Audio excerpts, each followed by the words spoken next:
Well, welcome everyone, and thank you for coming to the Victor Jones Memorial Lecture on Metropolitan Governance.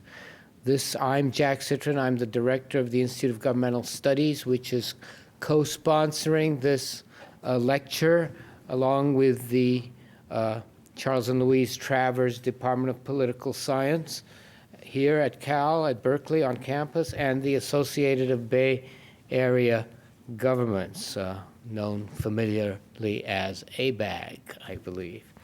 And this lecture is part of a lecture series that is administered by IGS, actually administered by Mark Levin, who is the assistant director of IGS. And this lecture series serves as a lasting tribute to Victor Jones, who would have been 100 years old this year. This is his centenary. Victor passed away as Professor Emeritus of Political Science in 2001 at the age of 92. And the intention of this lecture series is to bring to campus distinguished speakers on the topic of regional affairs, urban studies, and federalism, metropolitan and local administrations, which was Victor's academic area of expertise. And we could not have had more distinguished and relevant speaker today than Carl Guardino, who I will introduce in more detail in just a minute after I say a word or two more about Victor. And Carl's lecture is entitled Leading the Way to Smart Growth, Lessons from Silicon Valley, where he has been instrumental in actually doing the title of his talk, working on it. Let me say a word or two about Victor. Victor Jones was a pioneer in the academic study of metropolitan government.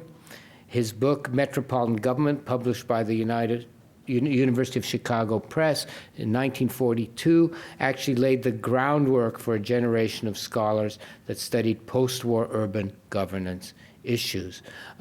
Victor Jones first came to Berkeley in 1938 and was attached to what was then IGS, and it was called then the Bureau of Public Administration. He was, of course, a professor in political science and served as department chair in 1976, shortly before retiring. Victor Jones had a lifelong commitment to the study of regional government. He was instrumental in founding ABAG in 1961.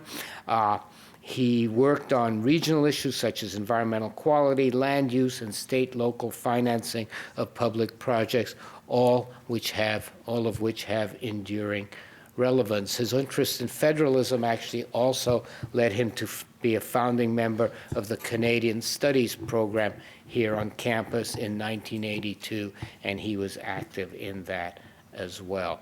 So it's actually a privilege and an honor to have this lecture in his name and to actually continue to have people speak to us on the issues that were central to Victor's life and his work. Let me now introduce Carl Guardino. Carl is one of Silicon Valley's most distinguished business and community leaders.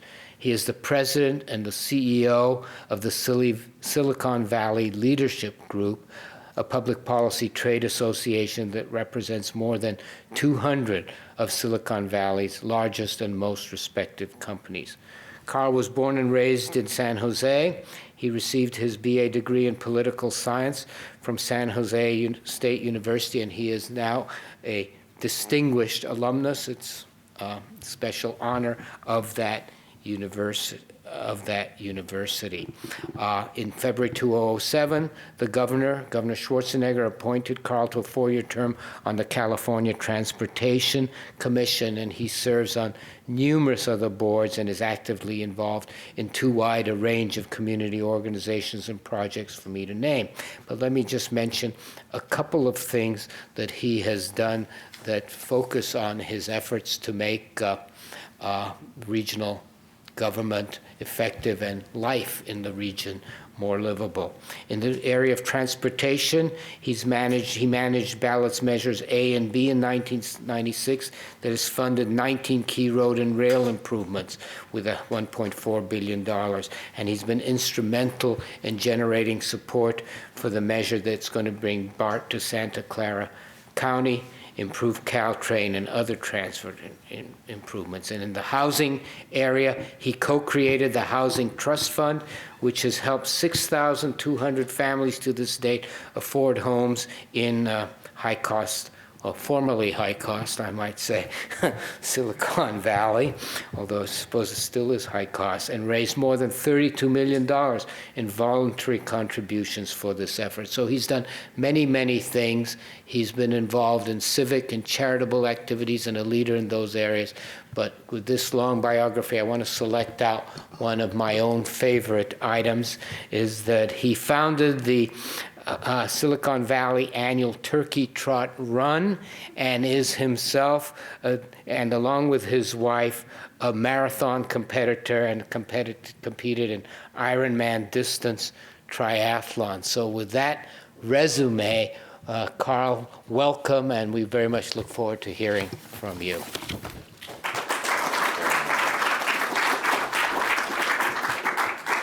And as you mentioned as I walked in, you and I have triathlon in common, so I look forward to seeing you out on the bike or the run course sometime soon. What an honor it is to be here, Dr. Rothblatt and Michelle Baron-Moskowitz. It's great to be on the campus of Berkeley.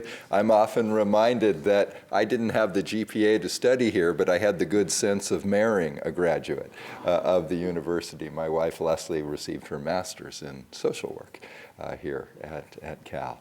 And it's such an honor to be a part of this distinguished series. When you invited me several months ago, Dr. Terry Christensen of San Jose State emailed me to remind me what an honor it would be to be in any way affiliated with such a tremendous leader on regional governance and in our region, regional solutions. And that's really where I want to focus for about 20 or 25 minutes, because what I find the most enjoyable is the dialogue that I hope we will share as we continue to discuss these issues and solutions to the regional challenges we face.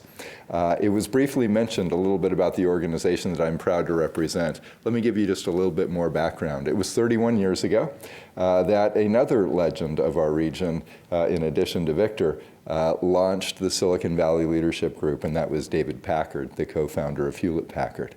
As busy as he was, he wanted to find ways for executives like himself to come together, to lay down their differences, set them by the door, and interact on issues that were good for the region, good for their employees, and good for the quality of life and economic health of the Bay Area and the state. He initially did that by pulling together 25 rival CEOs, sat around a table as equals, and formed the organization that is now nearly 300 companies and provides about 1 of every 4 private sector jobs in all of Silicon Valley. As you heard, what I wanted to focus on for the next 22, 23 minutes is about smart growth. But the underlying theme is collaborating to compete, setting aside our differences and working together for the common good, but also the good of our own enlightened self-interest. And how do we engage busy people like yourselves and others in this furious-paced region to engage in building stronger communities? Let me mention something about the leadership group that we do as I then lay out some best practices that I'd like to share with you today. Each year, I try to sit down individually with 1/2 of the 287 CEOs who comprise our membership. I walk into a CEO's office. I have one primary question that I ask, and it's this: for your company here in the Bay Area, what are the key issues that impact your ability to remain healthy and competitive as an employer? Then I have the good sense to close my mouth, open my ears, and write down what I hear. For the past 7 years in a row, the top issues that I hear are homes that families can afford, a transportation system that works, a sound and quality environment, and a great K-12 and higher education system. Those are the main concerns that we hear in the boardrooms of Silicon Valley. And what always excites me about that is that's pretty much the same concerns we hear in the living rooms of Bay Area residents. And when we have that common ground, that executives and individuals agree on the challenges, then we have the possibility to agree on the solutions. And it's the role of the Silicon Valley Leadership Group to try to find that common ground and move forward. So what I'd simply like to do over the next few minutes is give 4 examples of what we do.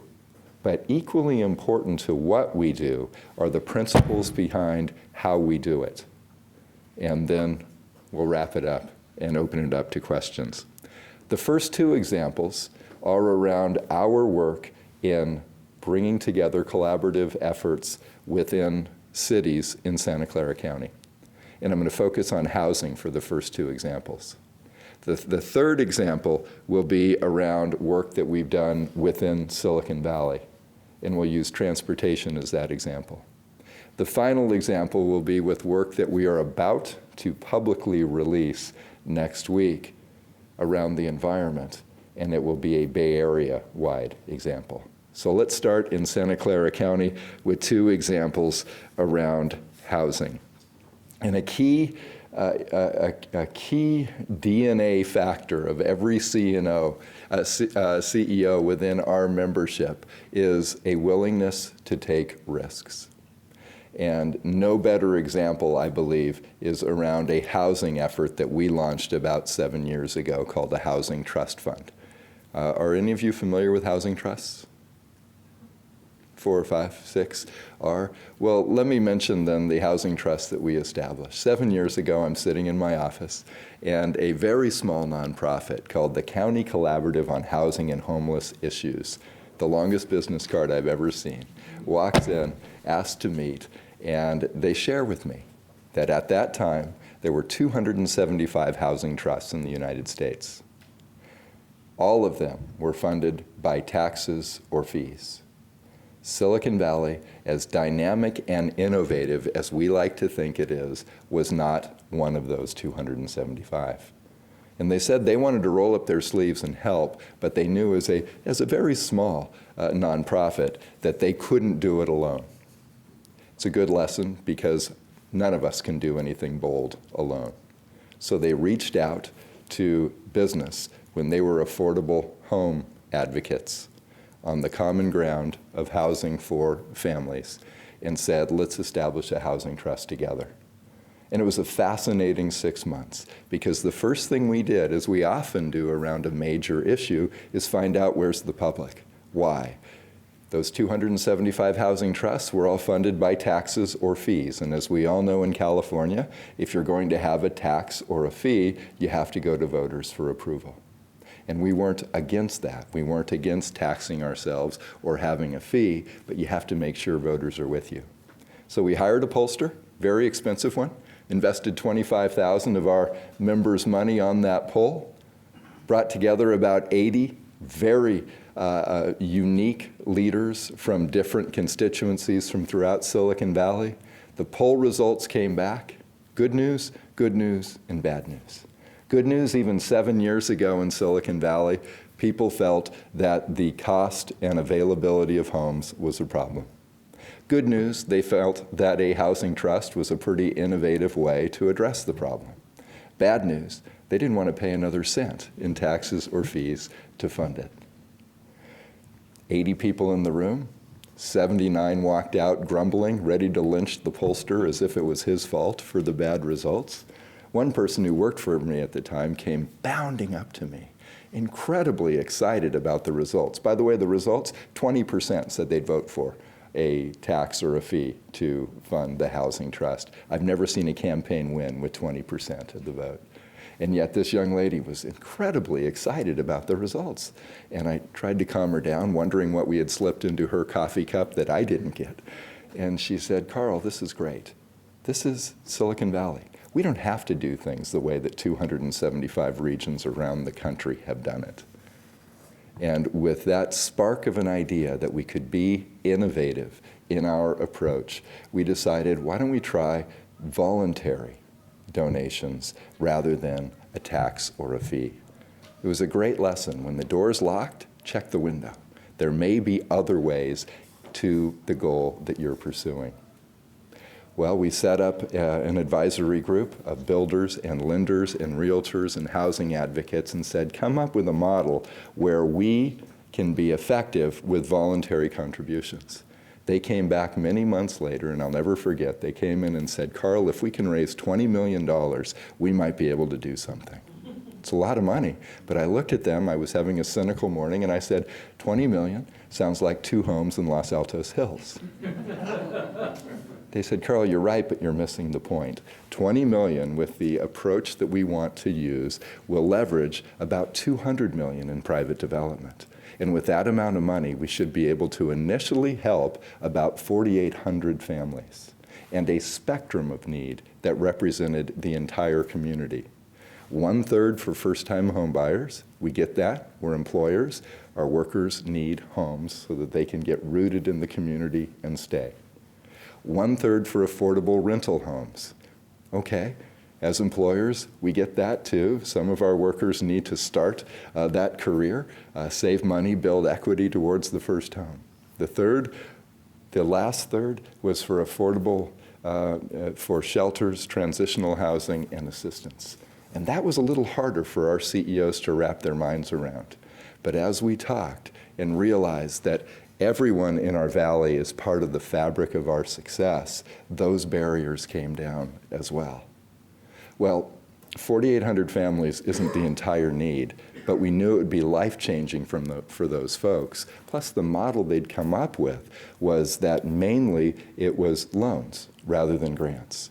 So as those loans are paid back, we have a permanent, ongoing source of funds for this housing trust. That was the vision.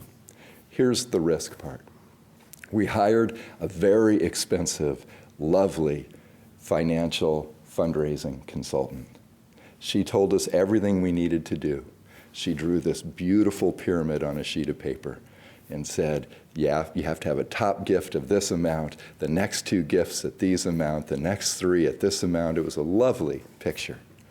She said, and you're not even going to go public. You're not going to tell anyone until you've raised 75% of your money. We thanked her, we paid her, we then ignored everything she told us. Why was that? It wasn't the innovative spirit of Silicon Valley. Take risks. Her suggestion was, don't tell anyone what you're doing because you might fail. Our response, tell everyone what we're doing because we might fail. And we're motivated by fear, in part. It's a great incentive not to publicly be humiliated.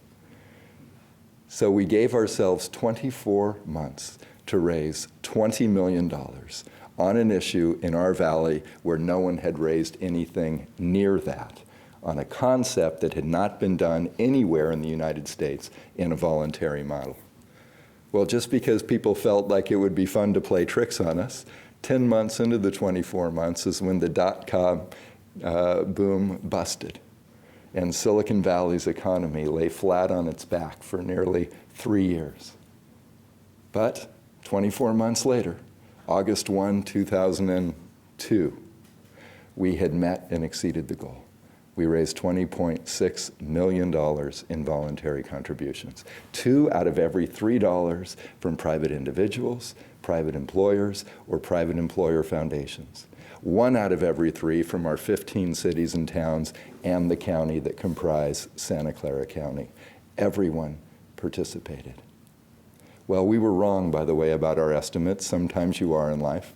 We thought that 20 million would leverage 200 million in private development. In actuality, we've invested to date $27 million, and we have leveraged $1.4 billion in private development. We were wrong about how many people we could help. We thought we'd be able to initially help 4,800. The bio that you read is a little dated. We have now helped 7,400 families secure an affordable home in high-cost Silicon Valley. But we were willing to take a risk and bring people together. The second example I'd like to use about cooperation among cities, but among private citizens and public citizens in cities, is around housing advocacy that we do. And in many ways, this was even riskier because it was a leave your guns at the door model of collaboration around smart growth. But 13 years ago, this year, we invited the Sierra Club and the home builders, the Greenbelt Alliance and the Silicon Valley Chamber of Commerce, the faith community and neighborhood leaders, very diverse individuals, about 100 organizations strong, and said, what if we went out together around all the wonderful affordable home developments that are before the cities and towns in Santa Clara County, stood at the mic together after evaluating whether they followed smart growth principles and advocate for their passage? Wouldn't the shock value alone of the head of the Sierra Club and the head of the home builders coming forward to the microphone be of value? Well, after 6 months of posturing by different folks in that room, they set aside their differences. They built a criteria sheet by which we could evaluate smart home developments. And if a development met that criteria, we would go testify together before a council. 6 people just pulled out cell phones to see who it was. And it's no problem, we've all done it. But it was fun watching several people in a row do it. And with that, something that we call the Housing Action Coalition was born. Hadn't been done anywhere else in the country that we knew of. And I'll never forget one of the very first hearings. I walked into a city council chambers that I won't name, I don't want to embarrass them, San Jose. And there were 35 people standing in line, speaker cards clutched in hand, every single one opposed to this particular affordable rental home development that was being voted on. There were more than 100 people supporting them in the audience with buttons and stickers in opposition. I was the 36th and lone speaker in support. And as I stood in that very long, very loud, increasingly angry line, I kept repeating that old civil rights quote to myself: one man armed with the truth is a majority. One man armed with the truth is a majority. And as I stood there that night, basically lying to myself, another quote kept coming into my mind, and it went something like this: yes, but one neighbor armed with a gun and you're dead. Well, nothing that I said that night was particularly brilliant, but those 11 council members held firm against intense neighborhood opposition, and they approved that development on an 11-0 vote. About 2 years later, I was asked to join the mayor at that time of San Jose as they opened up 198 beautiful, affordable rental homes with 198 families standing there, ready, waiting, and eager to occupy those homes.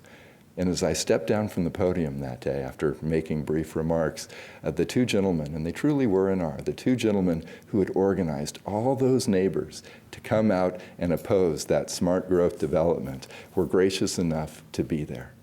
And they kind of nervously waved me over to them, and I even more nervously approached them. And they said, Carl, if we had had any idea that these are the types of homes that they call affordable, that they call smart growth, we would not have been opposing you that night. It was a huge lesson to me. They're coming to get me. It was a huge lesson to me about the job we have to do in listening to others and then hopefully helping to inform others about building communities and building neighborhoods. It's not just building homes, but it's communities and neighborhoods. They became active in our Housing Action Coalition after opposing one of the developments that we supported. Well, it's been 13 years. Was that an isolated incident of success? Fortunately not. We have now endorsed more than 200 affordable home developments in Santa Clara County. We have won every single time, but 7 times. 2 losses, 5 that were tabled by the developer for other reasons. The rest wins, because we were able to bring together unique constituencies to move forward.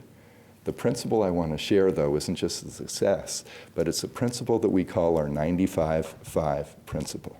And it's pretty basic. As diverse as we think we are, if we're labeled as home builder or Sierra Club or technology executive or faith leader or neighborhood leader, as diverse as we think we are on these basic issues of people having a safe, decent, affordable, well-built, smart growth home in which to live, we share common ground about 95% of the time. And we stridently disagree about 5%. What we learned through the Housing Action Coalition, for too many years, we focused on the 5% where we will never agree, and lost sight of the 95% where we have common ground and could be working successfully together for the common good. We ignore the 5%. We focus solely on the 95, and we've made progress by doing so. So as we look at smart growth, the 4 legs of the table, housing obviously being a key leg, that is firmly in place. The second leg, though, and the example I want to talk about, is transportation.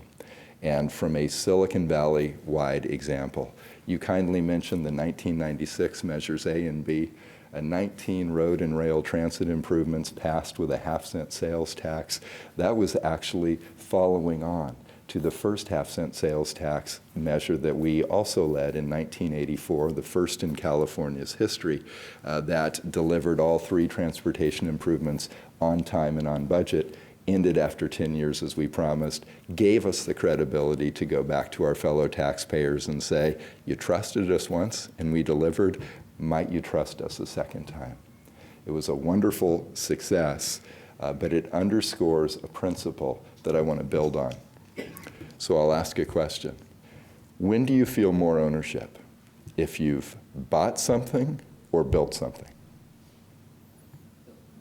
When you build something, right? That's how we try to build coalitions. When we're launching an effort, whether it's the 1996 Measures A and B, whether it was this past November's BART success, which was Measure B in our county, we don't write down the solutions and present them. Moses did not bring these solutions down from the mountain. Instead, we organize individuals and walk in with the problem statement and a blank sheet of paper. So what we do in my office is we go to the chalkboard and we draw a wagon wheel with the spokes.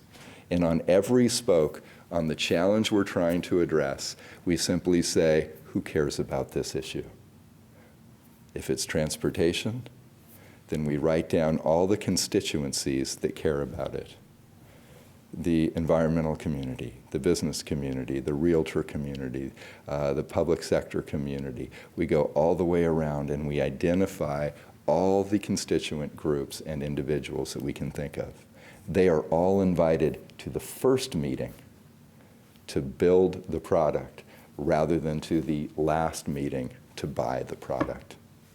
It's messy, it's harder, it sometimes takes longer, but it's always better.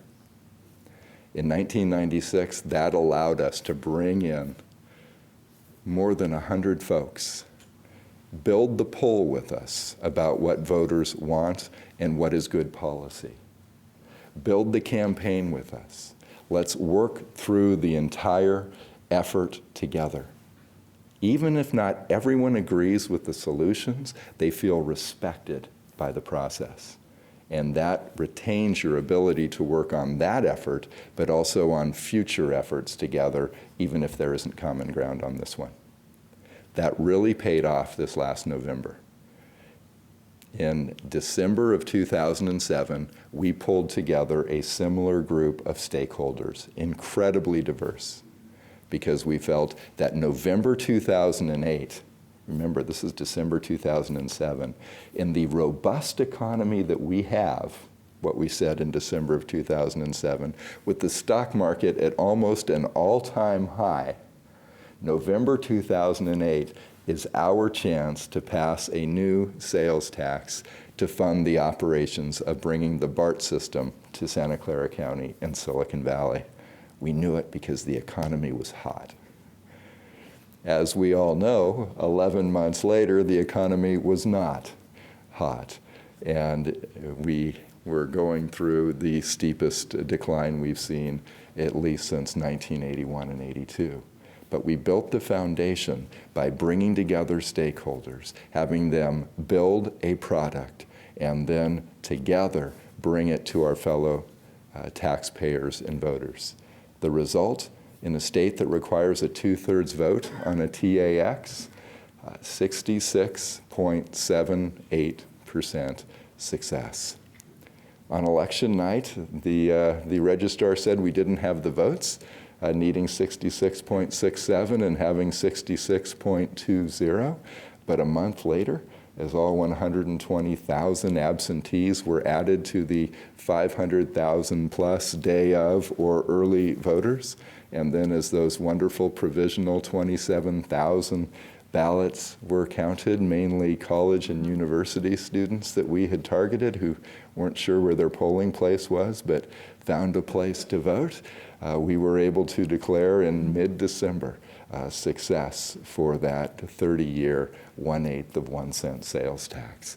But it goes back to the principle on smart growth that linking housing and land use with a sound regional transit system is good, but our underlying principle of making sure to respect people as we build coalitions to build solutions.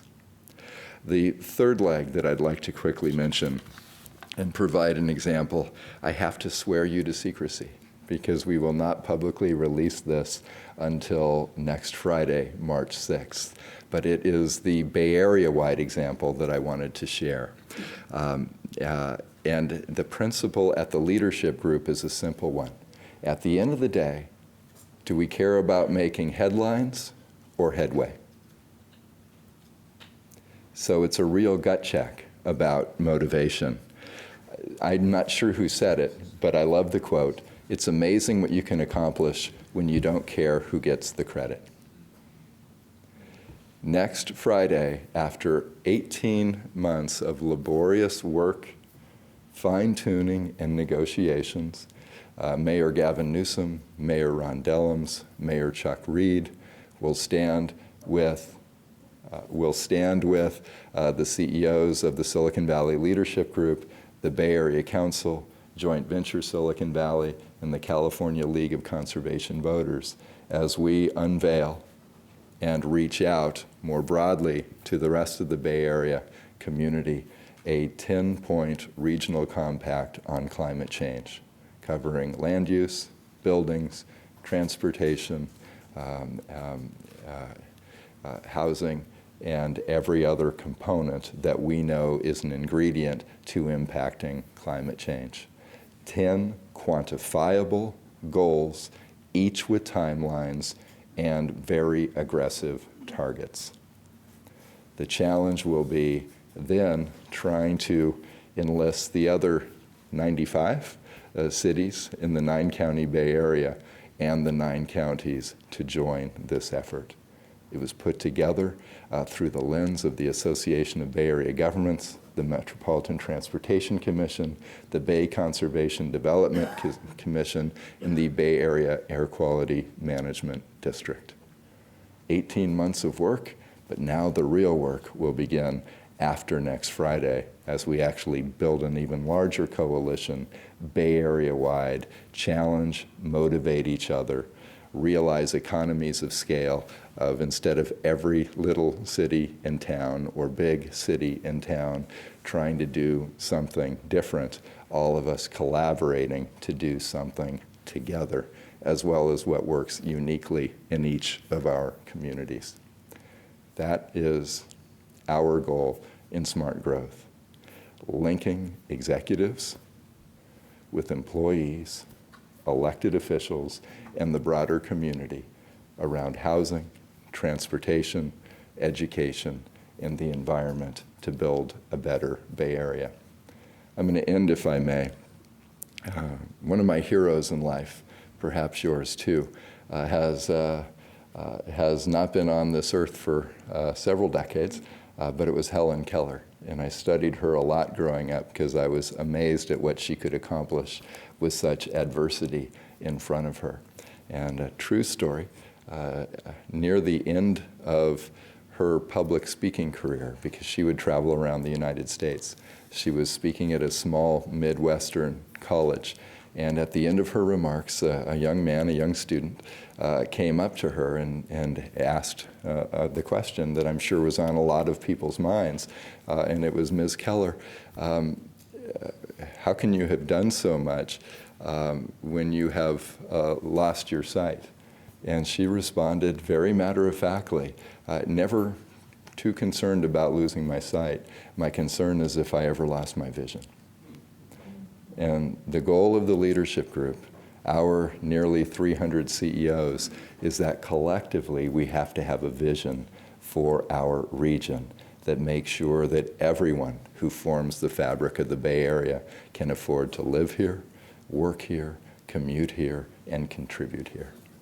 Thank you very much for allowing me to join you.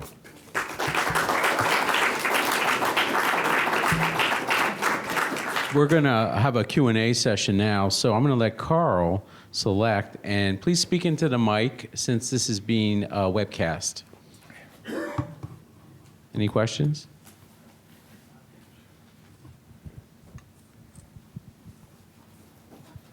Hello. I understand you're a big booster of the BART to San Jose extension, and for 5 years now we've had the BART to San Francisco Airport operating, and it hasn't. It's 3 times the original estimated costs. It doesn't even have half the ridership intended. It never met operating costs. It's basically, I mean, it has not turned out very well at all. What have you learned from that extension? Sure. In terms of what you're proposing to do with the And it BART always to helps San me Jose? to know who I'm speaking with, too. So if each of you, when you ask questions or make comments, can let me know who you are. Yeah, Jonathan Mason. Great. Jonathan, thank you. And thanks for coming as well. Let's talk about BART, and then we can talk about the extension to SFO as well. Why are we bullish about BART? We're bullish mainly around regional transit. And why is BART part of that solution? As you probably know, BART is a 104-mile system, and it carries 370,000 weekday passenger trips. Phenomenal numbers for a transit system. I'm a huge Caltrain supporter. I take it a lot, and I used to live in Mountain View, where, Don, do you still live in Mountain View? Oh, okay. So I used to take Caltrain a lot, too.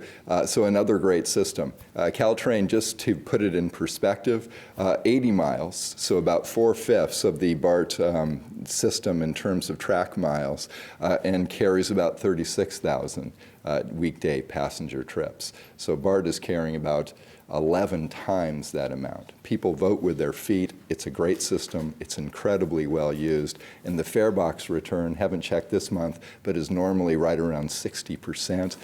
Caltrain does really well. It's about 40. Compared that to light rail in our county, which is about 12%. And you see that it has incredibly strong ridership. Great fare box return. It's a really wonderful system in a busy area where people vote with their choices every day. The key for bringing BART down is to link it with these other systems so that if we don't have BART around the Bay, we finally at least have rapid rail around the Bay. So what 67% of our voters agreed by voting with their wallets that they would tax themselves to fund this extension is to bring it down 16.1 miles from Fremont with stations in Milpitas, San Jose, and Santa Clara, tying in at Santa Clara and downtown San Jose with Caltrain's 79-mile track, which runs from Gilroy to San Francisco, so that we finally have heavy rail around the Bay connecting twice with platform-to-platform transfers. That's part of it. The other part, because that's regional, is sub-regional. In 2 different locations, both in Milpitas as well as in downtown San Jose, it connects with our fledgling light rail system. It also connects with Amtrak and the Altamont Commuter Express system. It also connects with our bus system and our express bus system. We finally have regional rail as well as local rail and bus connectors. That's why we're bullish. San Francisco extension, and I say this respectfully too, you can mention, all of us can mention any example of a transportation system, road, the Big Dig in Boston, transit, anything that has not lived up to its performance. But BART as an overall system, I think, has proven, excuse the pun, has a track record of 40 years of incredibly high ridership numbers and wonderful operating return. By the way, the only thing that I would update you on in terms of the San Francisco extension is it now has close to 70% operating return. So it's performing with a higher fare box ratio than the overall system. Ridership, haven't looked at it lately. I think it's a little higher than the numbers you may have cited. But what I would mention, when it opened, when the extension to San Francisco opened, and I'm not trying to protect it, I don't work for BART, but when that opened was during the height of the dot-com bust. The entire region lost 20% of its jobs. I could get to work on the freeway system without ever touching my brake. Transit ridership across the board was down, and that's the environment in which it opened. So it was a challenging time, but again, I'm not an apologist for them. They have to continue to improve that. Don. Hi. First, it's nice to see you again, Carl. Likewise. I wonder if you know of other comparable organizations elsewhere in other metropolitan areas that try to be as proactive as the leadership group is. Thank you. And we're honored that we're asked to travel around the country, sometimes around the globe, to share with civic leaders and business leaders about what David Packard created and what might be transferable in terms of best practices. And where it can stick, we're encouraged by that. Where we can add value, we always steal good ideas that we hear when we travel too. I think probably the closest that I've seen is the Metropolitan Planning Organization. Is it Mary Sue Barnes? I can't remember who runs it, but I think they do similar work in terms of thinking regionally, reaching out pretty boldly, and trying to build on a vision of setting a vision, setting goals, building community around it, and trying to move forward. I think that's probably the closest outside of California. Here locally, we love partnering with the Bay Area Council.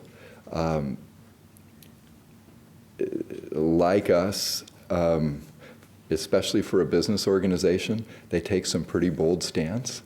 I think we were the only 2 business organizations in the entire state that supported AB 32, the Global Warming Solutions Act, and boy, did we take a lot of grief for that from a lot of the statewide business organizations and local and regional business organizations.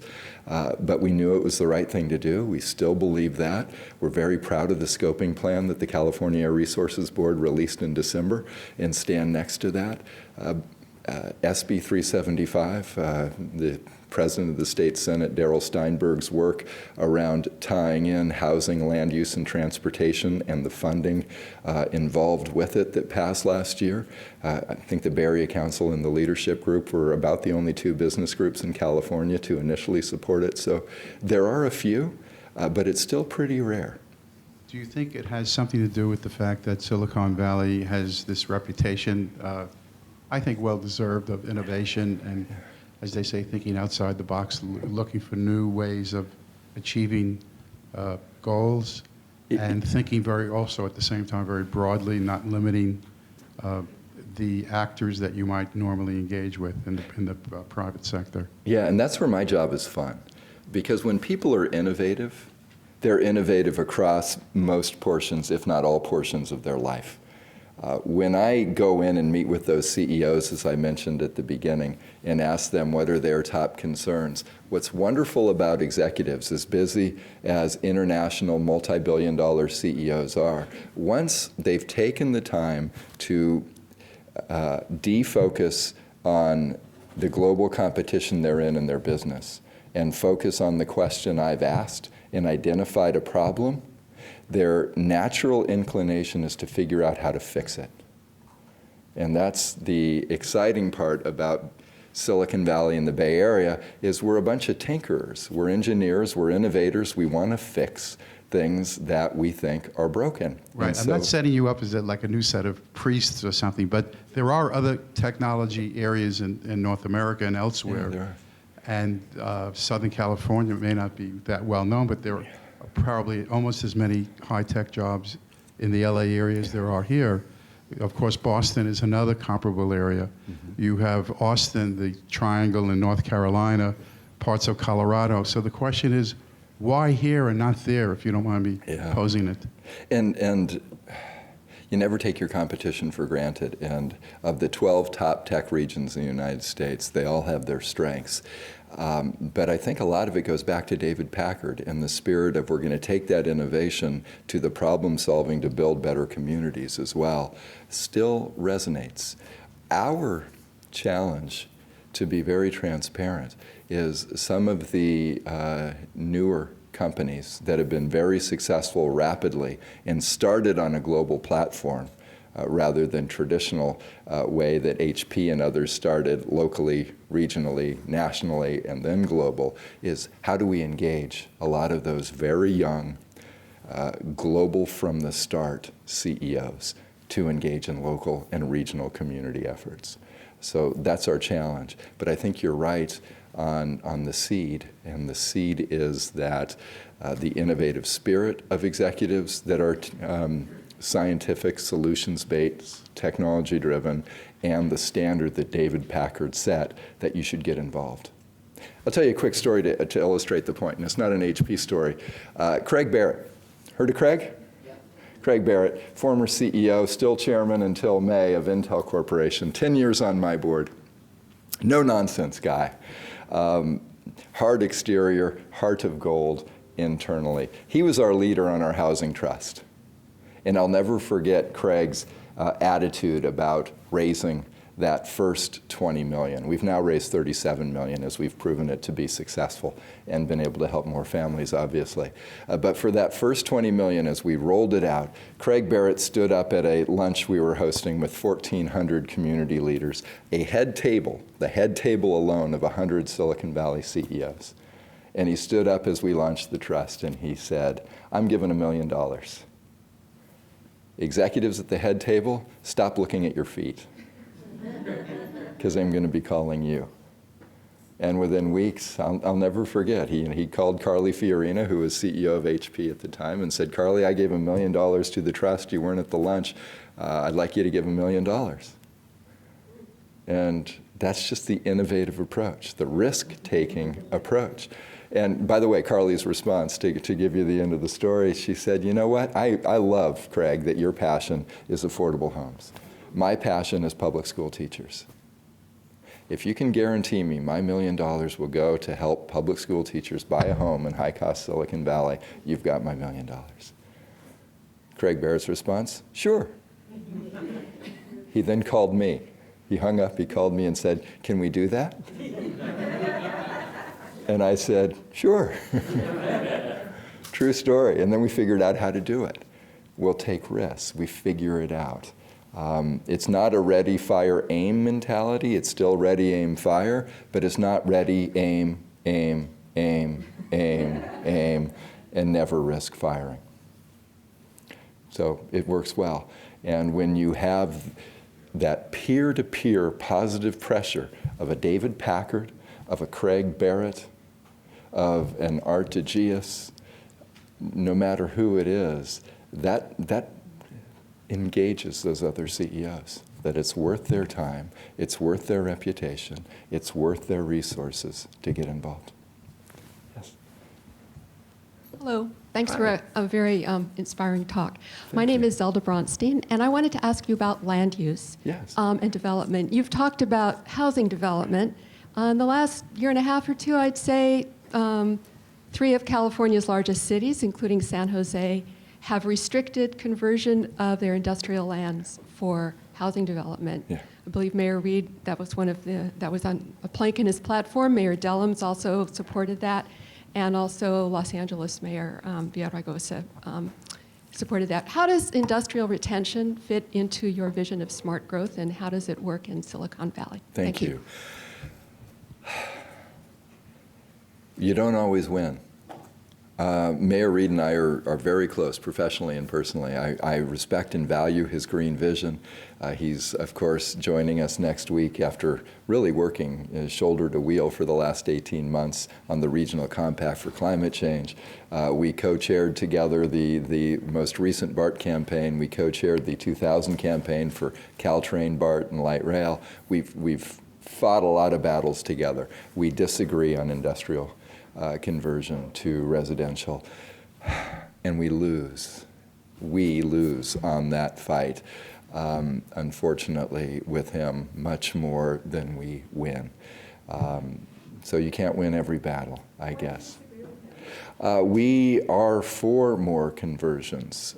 We have tens of millions of vacant square feet of built office space and room for office space. What we need room for is homes that are affordable for workers of all salaries in high tech, low tech, and no tech. We need homes that are in close proximity for our engineers, and we need homes for that person who works at Starbucks where our engineer stops on the way into work, and at the dry cleaner where they stop on their way home, and at the grocery store where they pick up their food on the weekends. We need more homes that are well-built, relatively affordable, and appropriately located for everyone in Silicon Valley, and we think that has to include strategic and sound conversions of industrial space. You would think that that wouldn't be the position of an organization that represents 300 employers wanting as inexpensive as industrial space as possible, but we have to think long term. And it's not that Mayor Reed and Mayor Dellums and Antonio in LA don't think long term, but sometimes, where you stand is based on where you sit. And when we sit in our companies, we look out and see employees that are driving, almost always driving 2-3 hours each way each day commutes, and that's not sustainable. It's not sustainable for our planet, for our region, and for our economy. The staff report, at least in the city of Los Angeles, says there was already lots of land that had been zoned for housing that developers were not interested in using. In other words, there was no need to convert in terms of affordable land. That's my last point to you. Yeah. I'm very interested because it's a big issue right now in Berkeley. Yeah. And a big issue actually in San Francisco as well. Sure. Very central. And I can't speak to LA, it's just outside of my sphere of knowledge.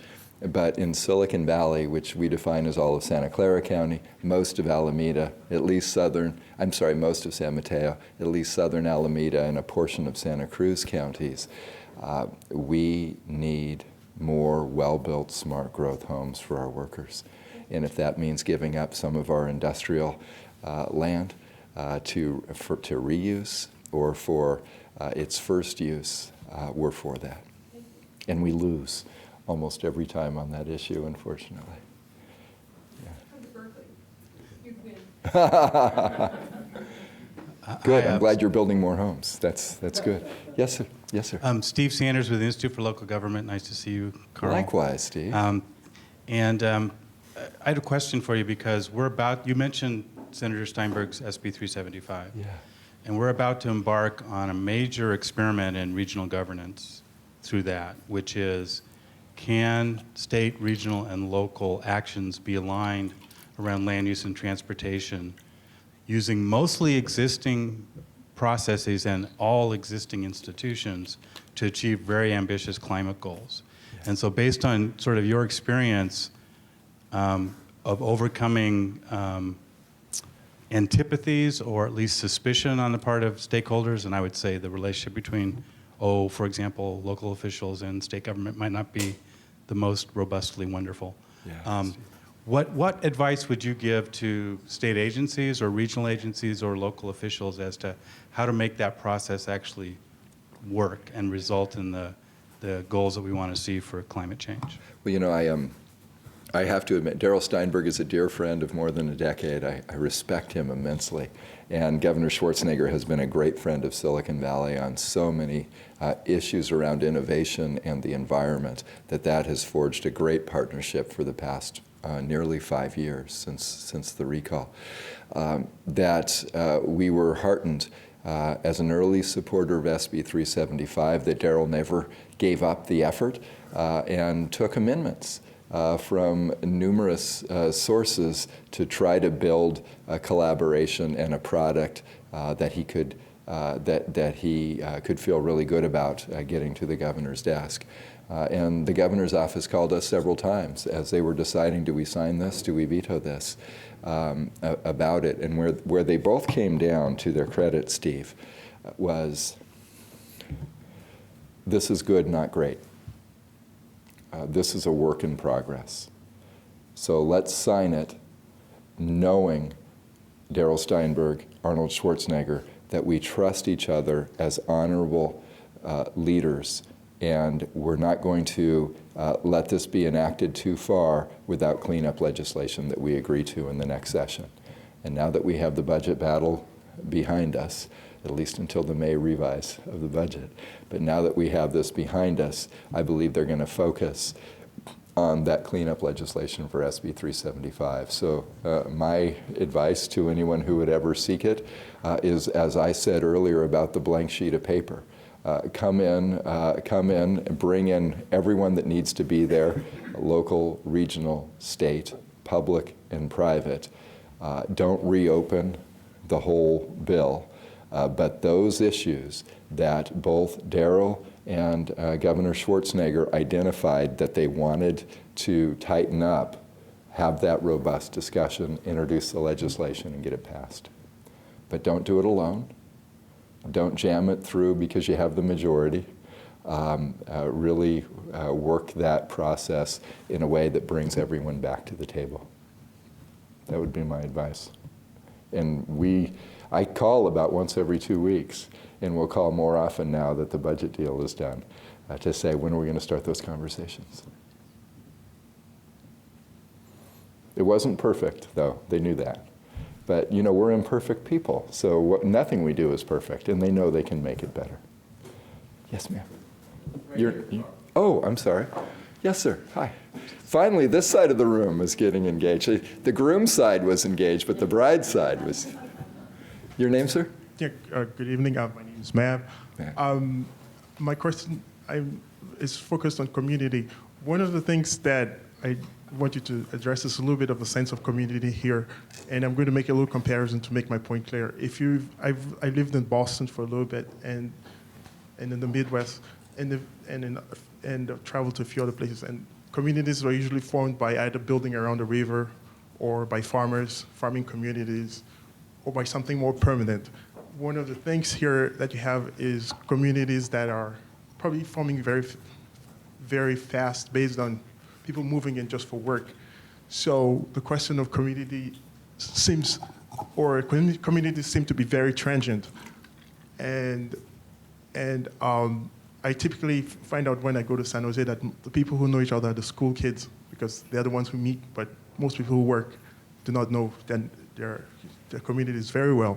So with that sense, I don't know what your observation is on that, but I'm just bringing that up so that if you have a contrast then you can make it.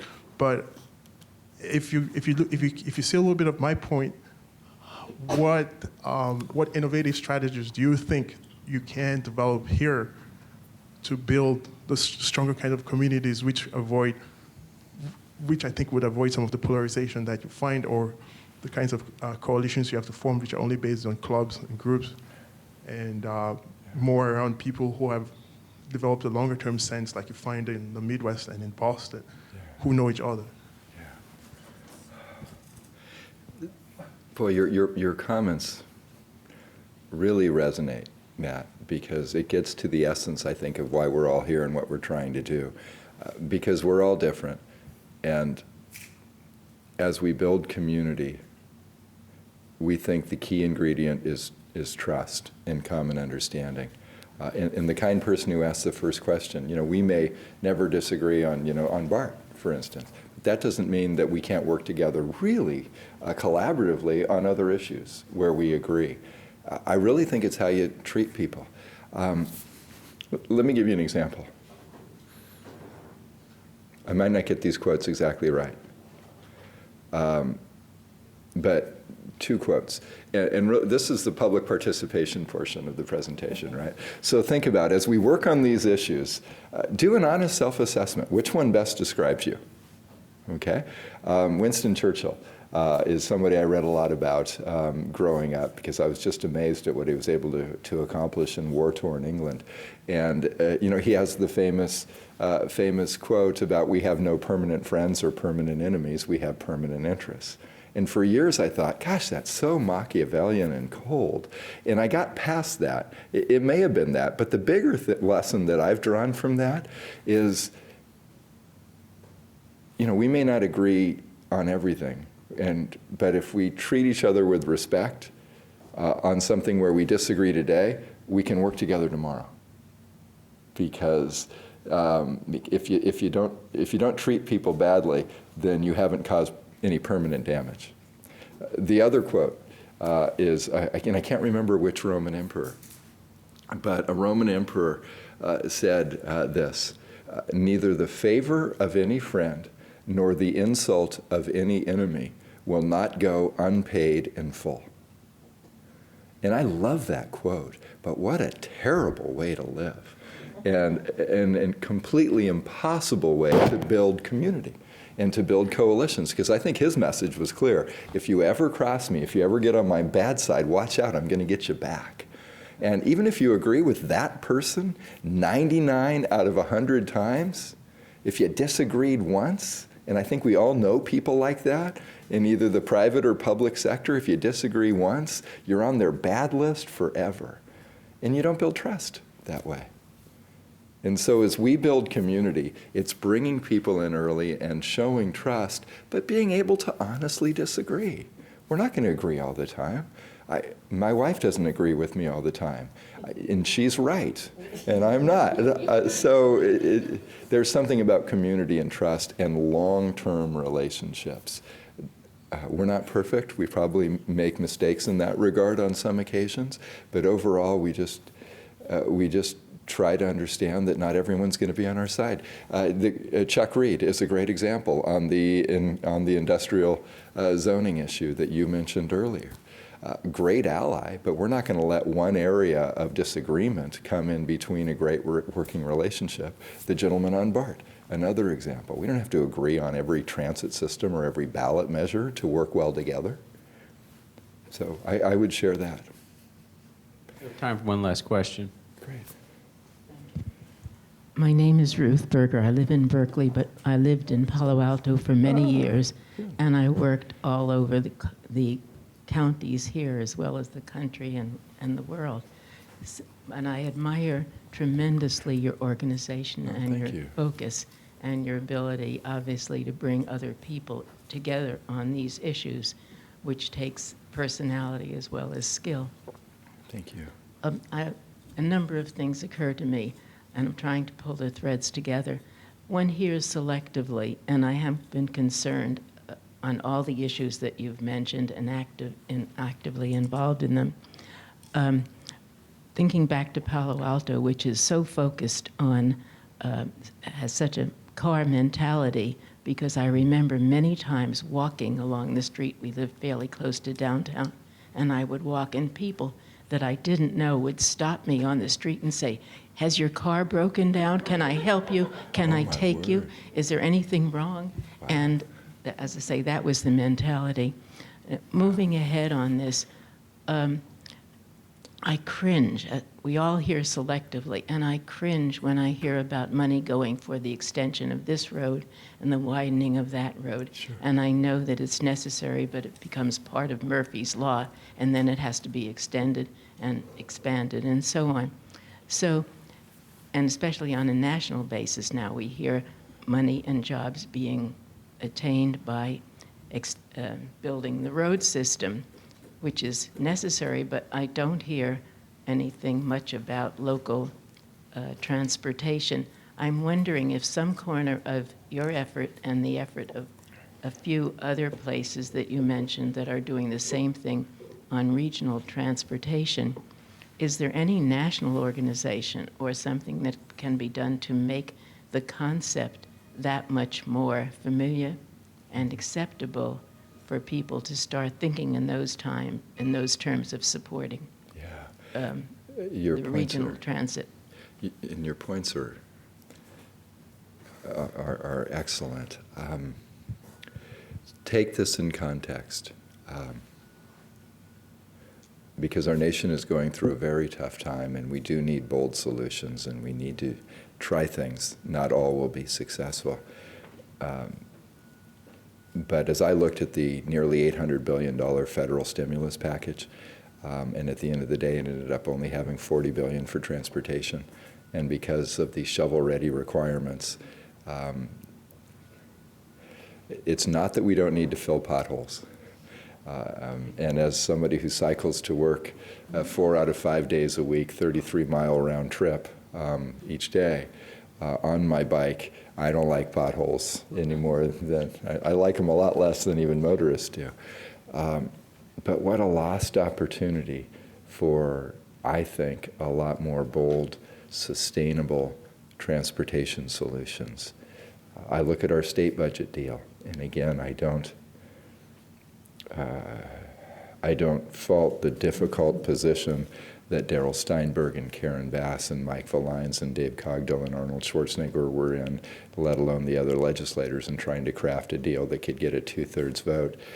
But what they've done to state transit assistance funds, I mean, if you're SF Muni or AC Transit or BART or Valley Transportation Authority or any of the other transit agencies in the state, you're in a world of hurt from the state budget deal, and the federal economic stimulus doesn't do much for transit either. So humbly, I think we missed an opportunity with the transportation side of the federal stimulus package. With one notable exception, the $8 billion for high-speed rail lines across the country, I thought was terrific.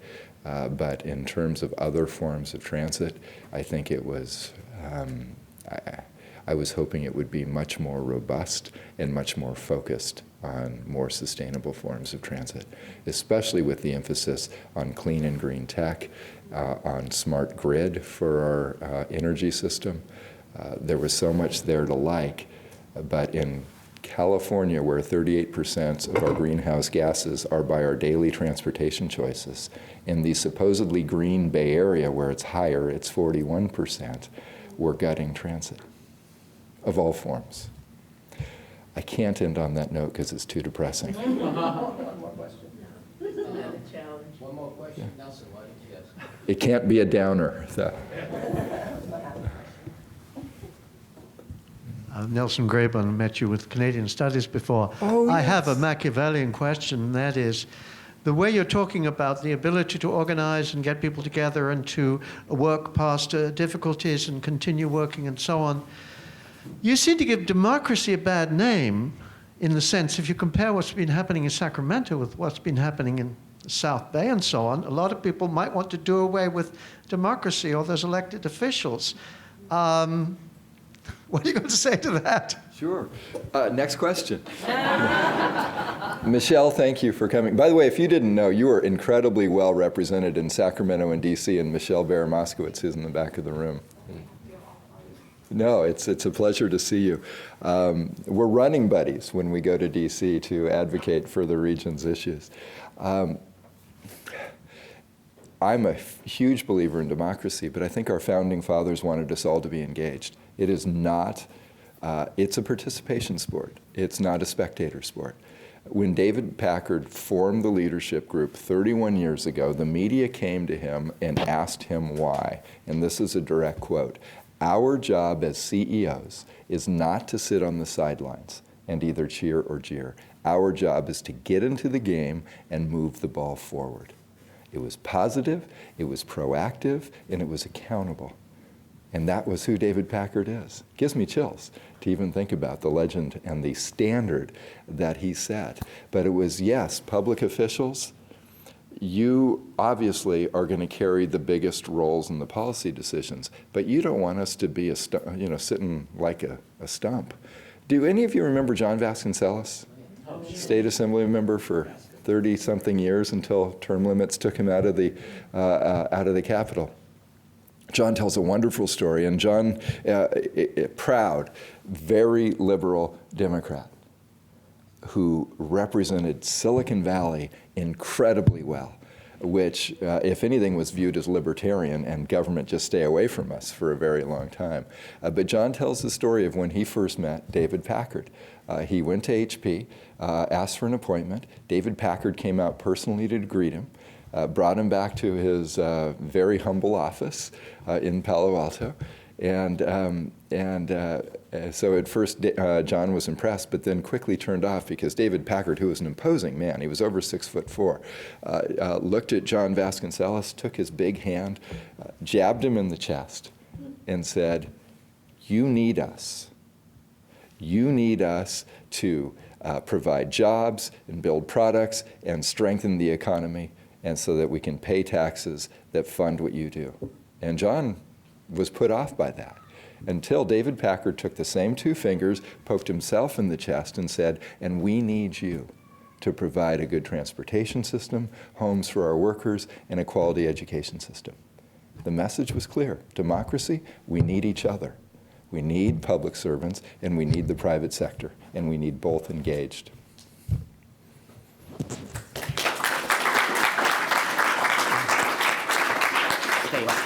Stay up here for a minute or two. It's great to be able to have the last word, and I'm going to have a couple of last words here. First of all, I want to say, having listened to this really wonderful and insightful and upbeat address, that I think probably one of the smartest things that David Packard did was to choose you to be the head of the Leadership Council. And I think we can all agree with that one. And the other thing I want to say, since I also have the opportunity, is, of course, you're lucky that you weren't assigned the job of trying to make peace in the city of Berkeley. I see Mayor Bates is sitting here. The chancellor let you on campus? That's amazing. But I was just curious, and this is not a question to be answered, but maybe the pointing of the fingers that David Packard did, we should maybe think about that when we have living as the major institution in a city which seems to hate you, when you essentially are the main supplier of benefits to the city. But that's just my personal little political address. I had the mic. I'm going to say, no, Tom is a good friend. Tom taught at IGS, and I'm just teasing you here, Tom, a little bit. But anyway, Carl, thank you so much. I know we have time for a short reception because since Bart doesn't yet reach San Jose, you got to drive home. Only part, then my bike's in the car and I ride the before rest. we have a final round of applause, I know Mark has a small token for you to add to your fireplace or something. Thank you, Jack. So, Carl, I have a plaque for you. You can't leave UC Berkeley without something, and we're not giving you a diploma. But here you go. It says UC Berkeley's Institute of Governmental Studies, Travers Political Science Department, and Association of Bay Area Governments congratulate Carl Guardino, the 5th Victor Jones Memorial Lecture, Metropolitan Government, February 2009.